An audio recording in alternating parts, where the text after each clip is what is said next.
प्यारे छात्रों, स्वागत है आपका आपके अपने YouTube channel A1 study point में। और आज हम देखेंगे प्रश्नावली 1.3। जैसा कि पिछले वाला वीडियो में हम 1.3 का उदाहरण हम चल दिए थे, तो हाँ, प्रश्नावली भी जो है 1.3 में 3 नंबर तक हम चले थे, है ना। आज हम 4 नंबर से उसके आगे का प्रश्न देखेंगे। चलिए शुरुआत करते हैं। अभी कहाँ हाँ, देखिए 4 नंबर प्रश्न है। कहता 0.99999 ... को P/Q के रूप में व्यक्त कीजिए। क्या आप अपने उत्तर से आश्चर्यचकित हैं? अपने अध्यापक और कक्षा के सहयोगियों के साथ उत्तर की सार्थकता पर जो है चर्चा कीजिए। ठीक है, आइए।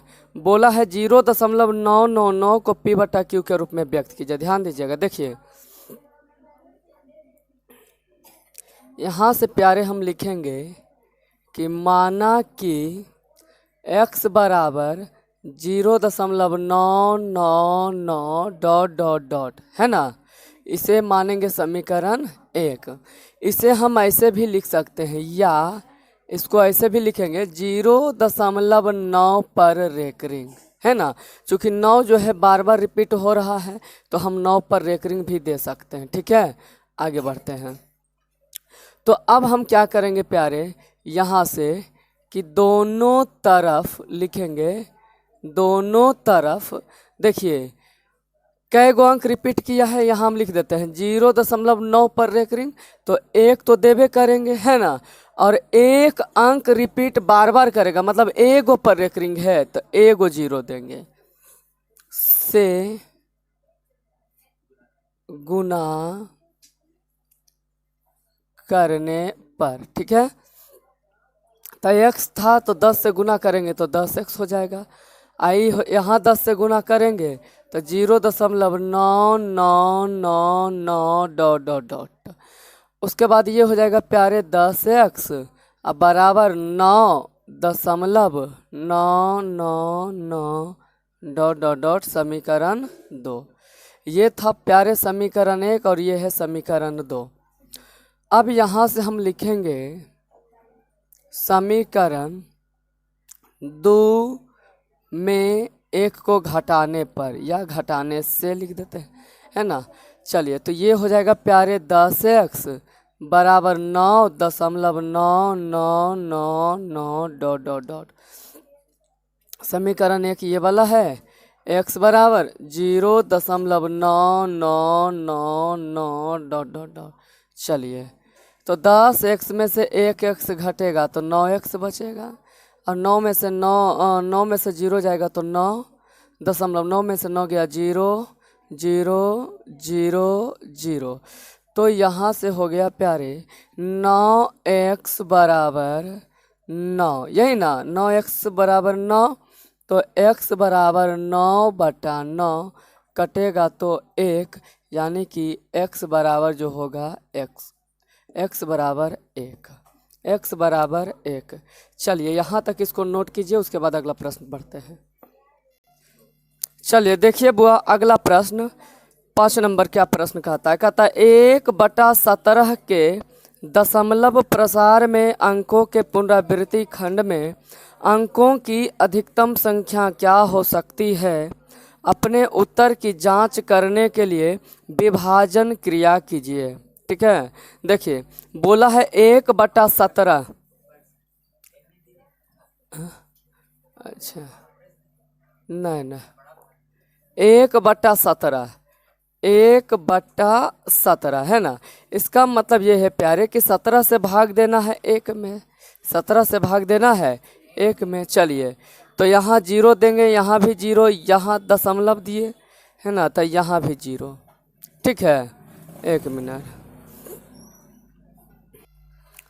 चलिए ध्यान दीजिएगा प्यारे, अब बताइए 17 से 100 में भाग लगाएंगे तो कै बार में लगेगा?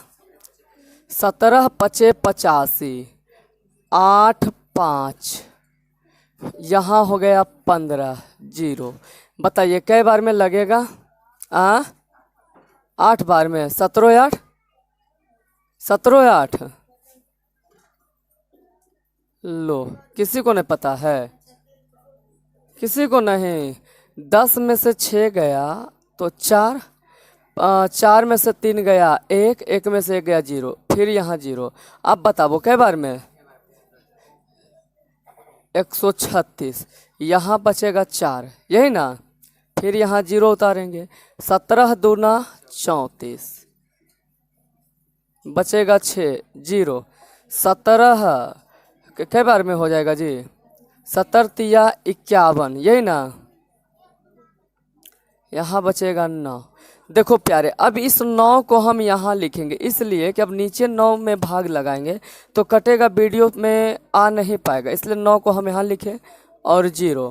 तो बताइएगा 17 से 5 बार में 17 पचे 85, फिर यहाँ बचा 5, 0।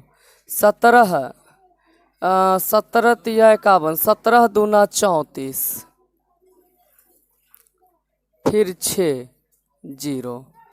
तो 17 तिया 51।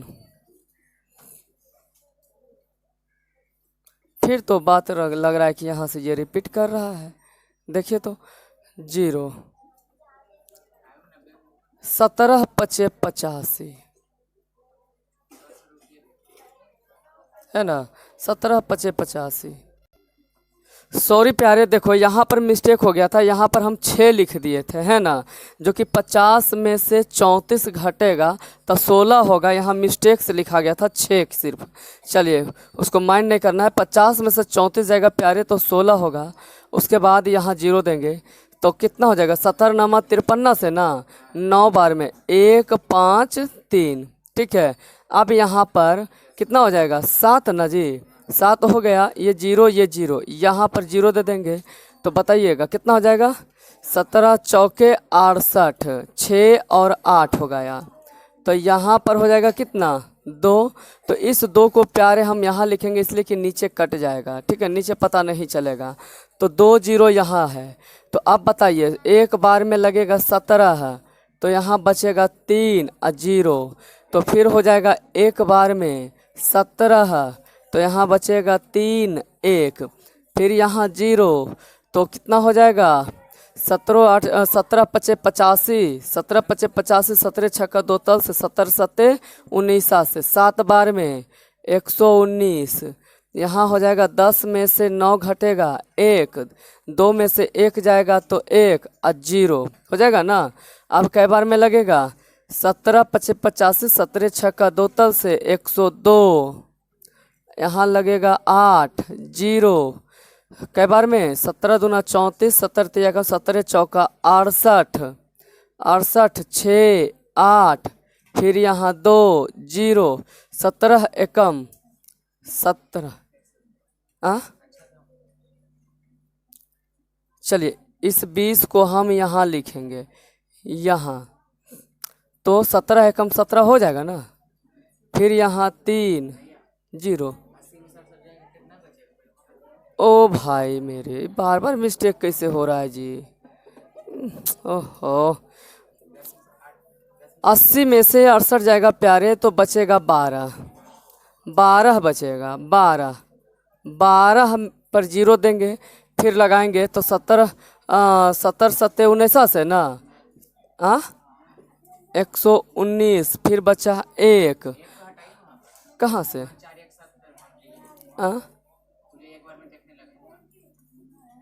हाँ चलिए ध्यान दीजिएगा प्यारे, तो ये हो जाएगा। यहाँ देखिए यहाँ पर ये 1 आ गया है ना, और यहाँ पर भी 1 था, देखिए तो 1/17। अब है कि 1 में फिर से 17 से भाग देना होगा, 1 में जो है फिर से 17 से भाग देना होगा ना, तो संख्या तो रिपीट अब यहाँ से कर रहा है, संख्या रिपीट कर रहा है प्यारे। तो क्या अब इतना पर हम रेकरिंग दे दें? ये रेकरिंग दे देंगे तो हम कहेंगे कि यहाँ वाला ये जो संख्या है ये संख्या बार बार फिर रिपीट करेगा।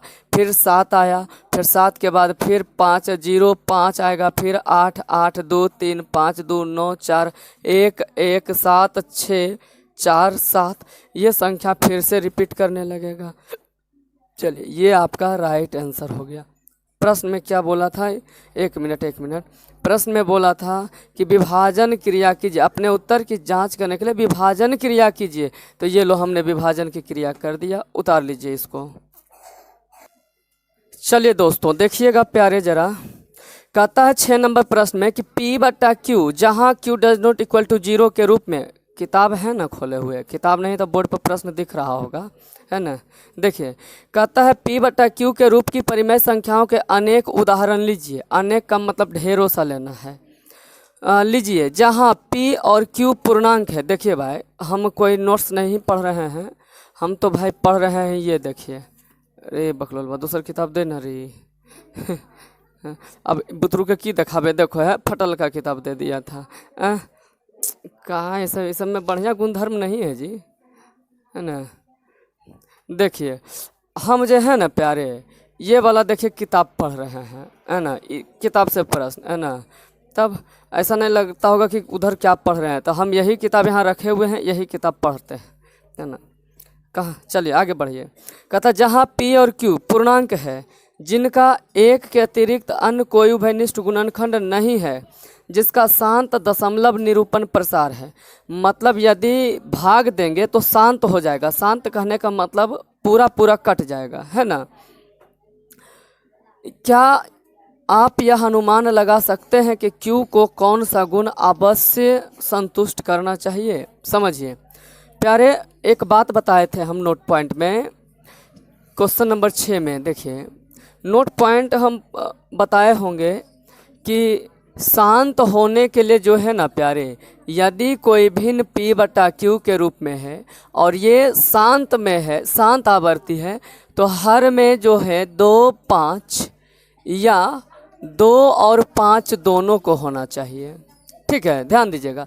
शांत होने के लिए, किसी भी भिन्न को शांत होने के लिए हर में उसका 2 होना चाहिए या 5 होना चाहिए, या 2 और 5 दोनों होगा ना, तब वह पूरी तरह से शांत हो जाएगा। अच्छा, और बोला ऐसा उदाहरण लीजिए जिसमें केवल एक उभयनिष्ठ गुणनखंड हो। उभयनिष्ठ गुणनखंड नेम का मतलब हुआ कि दोनों में सिर्फ एक ही होना चाहिए। तो देखिए यदि हम 2 का गुणनखंड करते हैं, 2 का गुणनखंड करेंगे तो एक बार में लग गया, है ना। तो 2 को हम लिख सकते हैं प्यारे कि 2 गुना 1 होगा, है ना। 5 का गुणनखंड करेंगे तो 5 से एक बार में लगेगा, तो 5 को हम लिख सकते हैं प्यारे 5 गुना 1, यहाँ 2 गुना। अब बताइए दोनों में देखिए तो एक ही मिल रहा है ना, दोनों में एक मिल रहा है, तो यही एक उभयनिष्ठ गुणनखंड हो जाएगा, यही एक उभयनिष्ठ गुणनखंड हो जाएगा। ठीक है, तो हर में जो है 2 या 5 या 2 और 5 दोनों होगा, तब वह शांत हो जाएगा। ये आपका आंसर हो गया। आइए 7 नंबर में, 7 नंबर प्रश्न देखिए अब क्या बोला है। 7 नंबर प्यारे प्रश्न बोला है कि ऐसी 3 संख्याएं लिखिए जिसके दशमलव प्रसार अनवसानी अनावर्ती हो।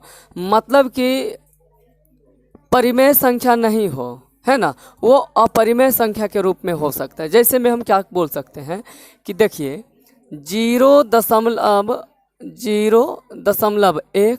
0.1, फिर 3 गो 0 1, फिर 4 गो 0 1, फिर 5 0 1। तो ये इस तरह से ये चलते जाएगा। ठीक है, इसी का और ले लेते हैं 0.2, फिर 0.02, फिर 3 0 2, फिर 4 0 2। तो इस प्रकार से ये संख्या चलते जाएगा। अगला एग्जाम्पल हम ले लेते हैं 0.3, 0.03, 3 गो 0 3, 4 गो 0 3। तो ये संख्या बार बार रिपीट होगा। अब ये कोई ज़रूरी नहीं है कि 1 2 3 ही लेंगे, 5 6 भी ले सकते हैं, 7 ले सकते हैं, 8 भी ले सकते हैं, 9 भी ले सकते हैं, है ना। मतलब कुछ भी ले सकते हैं। ठीक है, मतलब रिपीट जो होगा एक ही अंक रिपीट नहीं कर रहा। यहाँ देखिए, यहाँ 2 है, यहाँ 2 गो 0 है ना, फिर यहाँ 2 है, 3 गो 0 है, फिर 2 है, 4 गो 0 है। तो कोई एक संख्या रिपीट नहीं कर रहा है, यहाँ एक बढ़ करके आगे हो रहा है। ठीक है, तो ये भी हो गया आपका क्या, अपरिमेय संख्या। ये आपका राइट आंसर हो जाएगा। आइए 8 नंबर, 8 नंबर की बात करते हैं। 8 नंबर में बोला है प्यारे कि परिमेय संख्याओं 5/7 और 9/11 के बीच की 3 अलग अलग अपरिमेय संख्याएं ज्ञात कीजिए। तो देखिए 5/7 बोला है प्यारे, 5/7 बोला है और बोला है कितना 9/11 और बोला है 9/11। कुछ भी नहीं करना, करना क्या है 7 से पहले 5 में भाग दे देते हैं। 0 0 दशमलव 7 7 49 1 0 7 एकम 7 बचा 3। ठीक है, इसके बाद जो है अभी और आगे लगते जाएगा है ना, हम 2 ही अंक तक लगाएंगे। अब क्या करेंगे प्यारे कि 11 से 9 में भाग देंगे। देखो 11 से 9 में भाग देंगे तो 0 0 दशमलव 11 8 88 है ना। चलिए 2 0 11 एकम 11 बचेगा 9। इसका मतलब हुआ कि ये फिर मतलब कि इसके आगे आते जाएगा है ना। तो यहाँ 0.71 यहाँ है 0.81। कहने का मतलब हम मान लेते हैं है ना। चलिए तो अब हमें बोला गया है प्रश्न में कि बताइए 5/7 और 9/11 के बीच 3 अलग अलग अपरिमेय संख्याएं ज्ञात कीजिए। चलिए देखिए प्यारे, अब यहाँ जो है 0.71 आया है ना, तो यहाँ लिखेंगे 0.71। ठीक है, उसके बाद इसकी बीच में किसके तो 0.81 0.81 यानी 8 है। इसका मतलब ये हुआ कि 0.71 और 0.81 के बीच का ही कोई संख्या 3 गो लेना है। उस ना इससे कम का संख्या लेना है और ना इससे ज़्यादा का संख्या लेना है। मतलब 0.71 और 0.81 के बीच का ही संख्या लेना है। बात समझ में आ रहा है ना। चलिए तो ध्यान दीजिएगा, तो हम यहाँ लेते हैं, देखिए 0.71 के बाद 72 होवेगा ना, तो हम लिखेंगे यहाँ 72 1 0 फिर 72 00 फिर 72 000 फिर 72। इस प्रकार से ये संख्या आते जाएगा, कट नहीं ना रहा है। आगे फिर हम लेंगे प्यारे 0.73 फिर 1 0 फिर 73 फिर 00 फिर 73 फिर 30 फिर 73 ... ठीक है, उसी प्रकार से और लेंगे प्यारे 0.74 फिर 0 फिर 74 फिर 00 74 फिर 000 74। 3 अंक बोला था, तो इसी प्रकार से जो है 0.81 8 1 के बीच का कोई हमको संख्या ले लेना है, मतलब जो अपरिमेय संख्या के रूप में होगा। ठीक है, चलिए इसको नोट कीजिए, उसके बाद आगे बढ़ेंगे। चलिए प्यारे देखिए 9 नंबर में प्यारे प्रश्न बोलता है कि बताइए कि निम्नलिखित संख्याओं में कौन कौन संख्याएं परिमेय और कौन कौन संख्याएं अपरिमेय है। मतलब कि 5 गो संख्या दिया है, इसमें हमें ये बताना है कि पांचों संख्या में कौन परिमेय है और कौन अपरिमेय है। ठीक है, चलिए ध्यान दीजिएगा। देखिए बताइए √23 का वर्गमूल तो नहीं निकलेगा, याद रखिए जिसका वर्गमूल निकल गया वह परिमेय संख्या होगा और जिसका वर्गमूल नहीं निकलेगा वह अपरिमेय संख्या होगा। ठीक ना। चलिए तो ध्यान दीजिएगा, तो √23 का वर्गमूल नहीं निकलेगा प्यारे, तो हम कहेंगे कि ये जो होगा अपरिमेय होगा। ये कौन संख्या होगा? अपरिमेय संख्या। ठीक है, उसके बाद √225 का वर्गमूल होता है प्यारे 15, तो पूरा वर्गमूल निकल गया ना, पूरा वर्गमूल निकल गया, तो हम कहेंगे कि ये परिमेय संख्या होगा। ये कौन सा संख्या होगा प्यारे?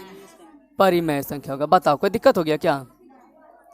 अब देखो यहाँ दशमलव है, दशमलव हटाएंगे तो नीचे 1, दशमलव के बाद 1 2 3 4 अंक है, तो 4 गो 0 दे देंगे। ठीक है, अब बताओ P/Q के रूप में हो गया ना, तो P/Q के रूप में हो गया प्यारे, तो ये कहेंगे ये परिमेय संख्या है।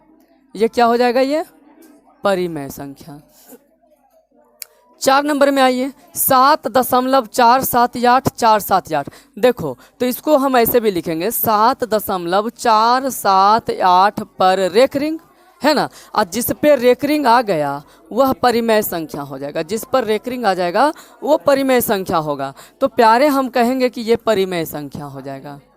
नहीं जी, परिमेय संख्या P/Q के रूप में आ जाता था ना, बटा में 9 करके रिपीट होते जाएगा। एक ही संख्या तो रिपीट होगा ना, एक ही संख्या रिपीट होगा ना, तो इसलिए ये परिमेय संख्या होगा प्यारी। क्या?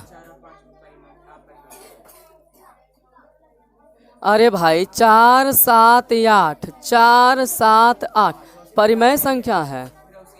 वही संख्या रिपीट, सुनो बताते हैं इसका नियम क्या कहता है। यदि एक ही संख्या बार बार रिपीट करे तो वो परिमेय संख्या होगा। समझो कैसे, देखो अब यहाँ हम लिखते हैं 0.323232 डॉट डॉट डॉट 3 2 बार बार आते जाएगा, तो ये हो जाएगा 0.32 पर रेकरिंग, हो जाएगा ना। तो बता इसका मान जो आता है कितना आता है, 32/99 आता है। हल करते हैं तो 32/99 आता है। तो बता P/Q के रूप में हुआ कि नहीं हुआ? अरे P/Q के रूप में हुआ कि नहीं हुआ? P/Q के रूप में हो गया, तो ये परिमेय संख्या होगा ना। जिस पे रेकरिंग आ जाएगा ना प्यारे वो परिमेय संख्या होगा। जिस पे रेकरिंग आ जाएगा वो परिमेय संख्या होगा, याद रखिएगा इसको। हाँ, कन्फ्यूजन नहीं। इसे हल करने के बाद जो है P/Q के रूप में आता है। अब आगे देखिए 1.10, फिर 1 2 0, फिर 1 3 0, फिर 1 4 0। तो यहाँ जीरो की संख्या बढ़ते जा रहा है ना। 1 से 2, 2 से 3, 3 से 4, 4 से 5, 5 से 6। तो ये कोई एक क्रम में नहीं है, ये कोई एक क्रम में नहीं रिपीट हो रहा, ये शून्यों की संख्या बढ़ रहा है। तो किसी भी एक संख्या का जब मान माने कोई भी जब एक संख्या बढ़ते जाएगा तो वो पूरा संख्या जो होगा अपरिमेय संख्या होगा। वो पूरा जो होगा अपरिमेय संख्या होगा, वो पूरा क्या हो जाएगा, अपरिमेय संख्या। चलिए तो सेवा को हम समाप्त करते हैं प्यारे। तो आपका जो प्रश्नावली 1.3 था ये हमने आपका फिनिश कर दिया। और यदि समझ में आए तो वीडियो को लाइक सब्सक्राइब शेयर जरूर कीजिएगा और चैनल को सब्सक्राइब जरूर कीजिएगा, अपने भाई को सपोर्ट जरूर कीजिएगा। Thank you. चलिए।